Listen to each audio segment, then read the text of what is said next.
Amis de la mesure, bonsoir. Hier, je vous ai présenté l'unboxing de mon nouveau multimètre 34-460. Et après, j'ai passé une bonne partie de la nuit à jouer avec.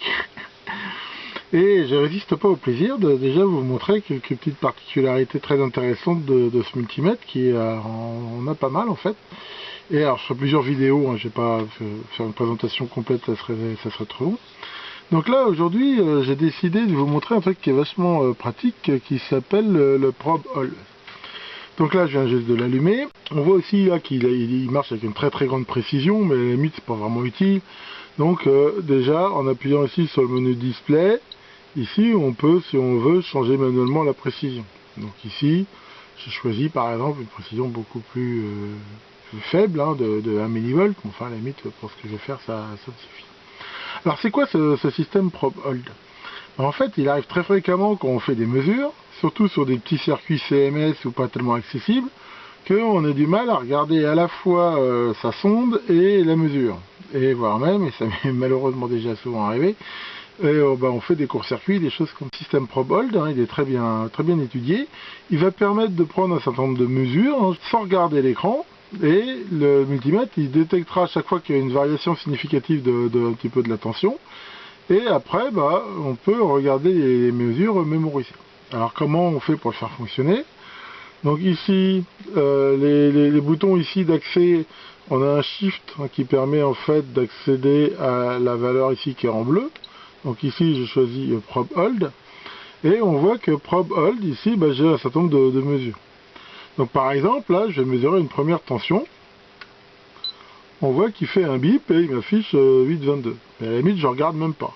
Maintenant, ma tension ici, elle change. Je mesure une autre tension. Pareil, et il voit qu'il fait un bip.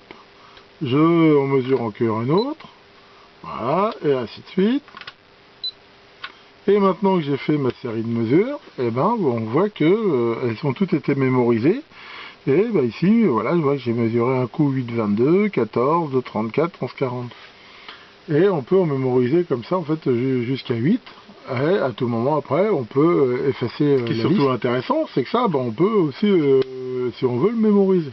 Donc en même temps, je vais faire une petite démo de la fonction copie d'écran, qui est simple, qu'on retrouve sur tous les appareils un peu modernes. Donc voilà une bête clé USB tout à fait standard. Donc je la serre ici sur le devant.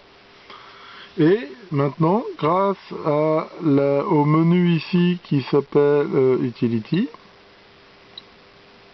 voilà, ici j'ai Manage File, et là on voit que je peux faire différentes actions. Donc par exemple ici Capture, et ici je peux choisir à quel endroit je veux l'enregistrer, sous quel format, BMP ou PNG. Donc ici typiquement je vais faire Browse, et je vais choisir de External, en fait, pour dire que je veux le mettre sur ma clé USB.